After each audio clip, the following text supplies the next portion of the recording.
ಹುಬ್ಬಳ್ಳಿಯ ಜಿಲ್ಲಾ ಬಿಜೆಪಿ ಕಚೇರಿಯಲ್ಲಿ ಕಲಘಟಕಿ ವಿಧಾನಸಭಾ ಕ್ಷೇತ್ರದ ವತಿಯಿಂದ ಆಯೋಜಿಸಿದ್ದ ವಿಬಿ ಜೀರಾಮ್ಜಿ ಕಾರ್ಯಾಗಾರದಲ್ಲಿ ಕೇಂದ್ರ ಗ್ರಾಹಕ ವ್ಯವಹಾರ ಆಹಾರ ನಾಗರಿಕ ಸರಬರಾಜು ಸಚಿವ ಪ್ರಹ್ಲಾದ್ ಜೋಶಿ ಪಾಲ್ಗೊಂಡಿದ್ದರು.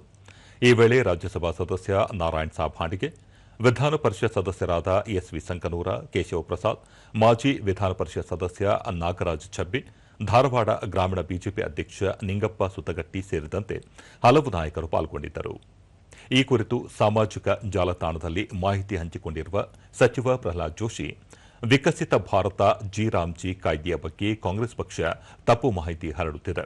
ಈ ಹಿಂದೆ ಇದ್ದ ಉದ್ಯೋಗ ಖಾತ್ರಿ ಯೋಜನೆಯಲ್ಲಿ ದೊಡ್ಡ ಪ್ರಮಾಣದಲ್ಲಿ ಸೋರಿಕೆ, ಭ್ರಷ್ಟಾಚಾರ, ನಕಲಿ ಉದ್ಯೋಗ ಚೀಟಿಗಳನ್ನು ಸೃಷ್ಟಿಸಲಾಗಿತ್ತು.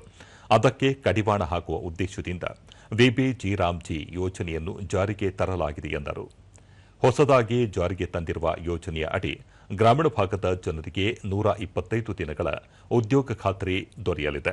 ಕೃತಕ ಬುದ್ದಿಮತ್ತೆ ಚಾಲಿತ ಮೇಲ್ವಿಚಾರಣೆ, ಬಯೋಮೆಟ್ರಿಕ್ ಹಾಜರಾತಿ, ಡಿಜಿಟಲ್ ಲೆಕ್ಕ ಪರಿಶೋಧನೆಯಿಂದ ಯೋಜನೆ ಸಂಪೂರ್ಣ ಪಾರದರ್ಶಕವಾಗಲಿದೆ ಮತ್ತು ಭ್ರಷ್ಟಾಚಾರಕ್ಕೆ ಕಡಿವಾಣ ಹಾಕಲು ಸಹಕಾರಿಯಾಗಲಿದೆ.